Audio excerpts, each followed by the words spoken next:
E aí, galera, hoje eu estou aqui para gravar a resenha desse livro incrível do John Green, o Teorema Catherine.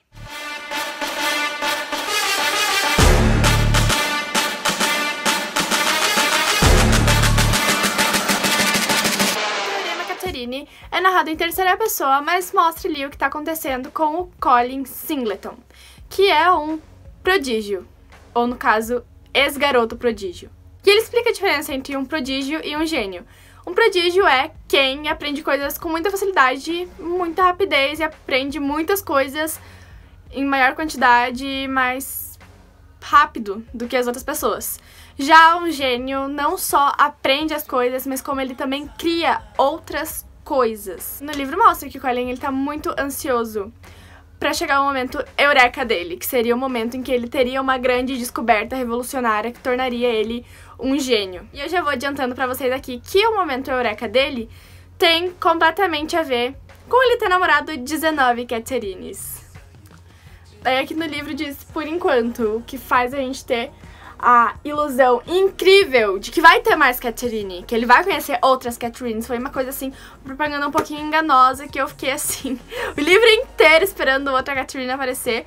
E quando aparece, é uma bem mais velha lá, que trabalha numa fábrica, você fica tipo, não é essa, né? Não, realmente não é, não acontece nada. Então eu já vou adiantando assim pra você, caso você não queira se decepcionar com esse por enquanto, que por enquanto adiante, sabe?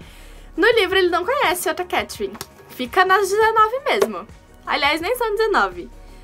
Ao certo, são 18, pra ser mais exato. Mas é que tem uma conexão entre as Catherines que vocês vão entender isso de serem 18 e não 19. Lendo. Na sinopse fala que todas elas, cada uma, individualmente falando, terminaram com ele. Assim, além de ser um prodígio em aprender as coisas rápido, ele também aprende muito fácil e rápido a como levar um fora. Inclusive, o Colin gosta muito de criar anagramas com absolutamente tudo, porque é algo que ele é muito bom em fazer. Então ele faz o tempo todo. Inclusive, ao longo do livro, ele vai citando alguns anagramas com o nome e sobrenome de algumas das Catherines. Bom, o livro começa quando ele tá muito chateado porque a K-19 terminou com ele. Quando eles estavam prestes a completar 1 ano de namoro. Ele ficou tipo, depois de quase 1 ano você vai me largar como todas as outras? Sim, não só vai como ela fez. No começo tem todo aquele drama enorme de, meu Deus, a 19ª terminou comigo também. Os relacionamentos dele com as Catherines, você pensa, nossa, foram 19. É muita garota pra uma só vida. De, o quê? 18 anos que ele tem? Basicamente, os relacionamentos dele duraram mais ou menos com elas 2 minutos, 4 dias, 2 semanas, 1 mês. Então ele tá nessa fossa enorme e o melhor amigo, único amigo dele, o Hazan, que eu acho meio babaca umas horas, outras horas eu acho ele bem querido, enfim. Tem uma relação de amor e ódio com esse personagem, que às vezes eu olho e fico tipo, pelo amor de Deus, cala a boca, e tem horas que fico tipo, meu Deus do céu, falou tudo, lindíssimo. Então ele pega, ele chega pro Colin e ele fala, você para de ser maricas, ele fala isso em árabe, porque o Hazan é muçulmano e o Colin é meio judeu.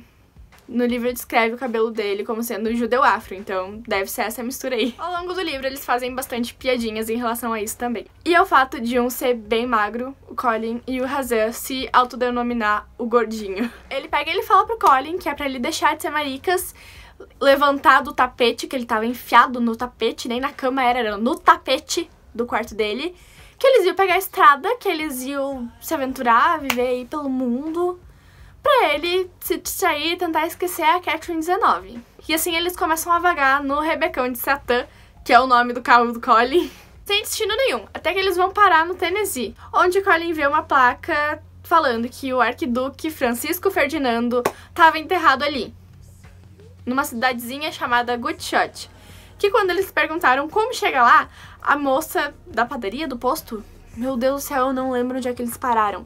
No lugar que eles pararam, fala que eles estão indo pra roça.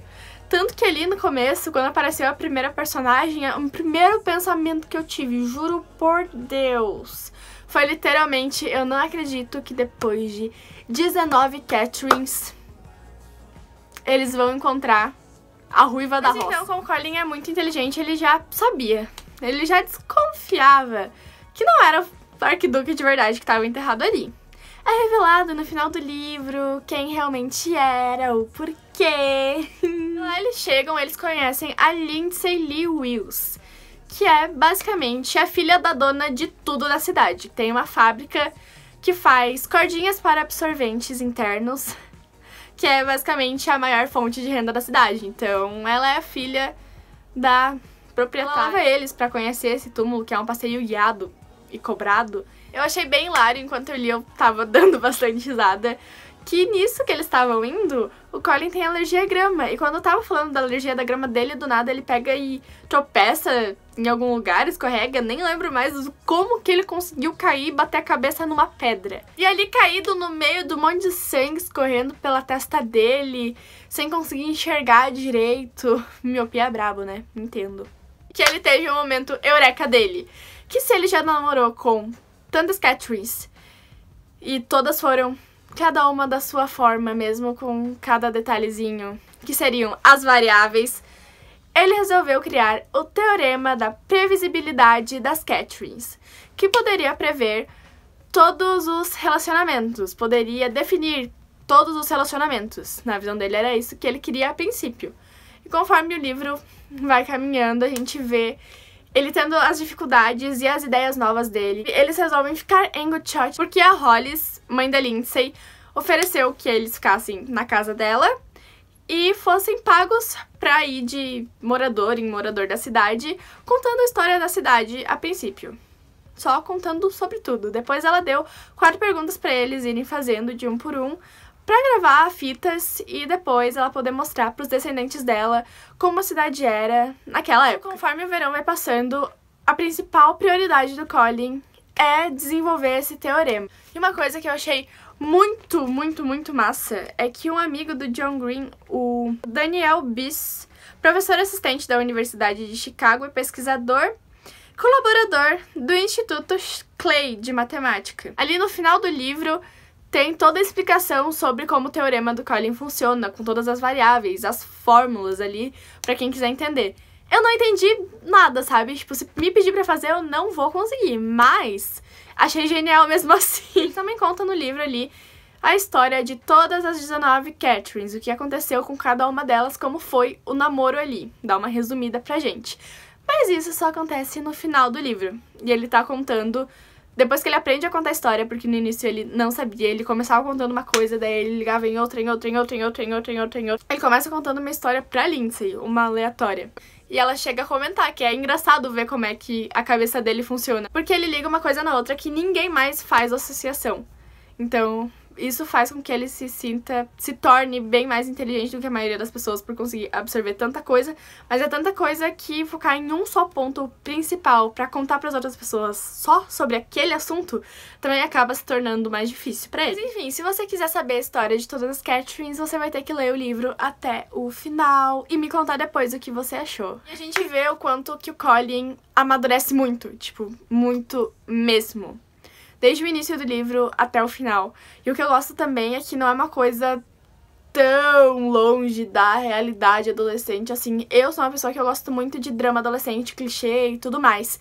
Mas ver uns livros assim que é uma realidade alternativa, que pode estar acontecendo, pode ter acontecido assim com alguém, eu acho muito incrível também. Uma coisa mais pé no chão assim. São 2 extremos que eu gosto bastante. Mas enfim, se você gosta desse tipo de livro que conta a história de um adolescente que, tipo, pode ter acontecido, não é uma coisa impossível. Tanto que em uma briga, assim, dá pra ver bastante isso, que geralmente o mocinho pode ser a pessoa mais fraca do mundo. Ele vai ganhar. E ali não, eles tomam uma surra uma hora. Além da gente ver ao longo do livro a evolução do Colin, a gente percebe muito claramente no final que tem bastante reflexão dele, sobre como ele estava pensando, sobre como ele estava enxergando a si mesmo e o mundo ao redor dele no final. E eu achei muito incrível. O livro, a leitura vale muito a pena. Recomendo demais mesmo. Então é isso, galera. Espero que tenham gostado do vídeo e que vocês gostem do livro, caso vocês decidam ler. E até a semana que vem!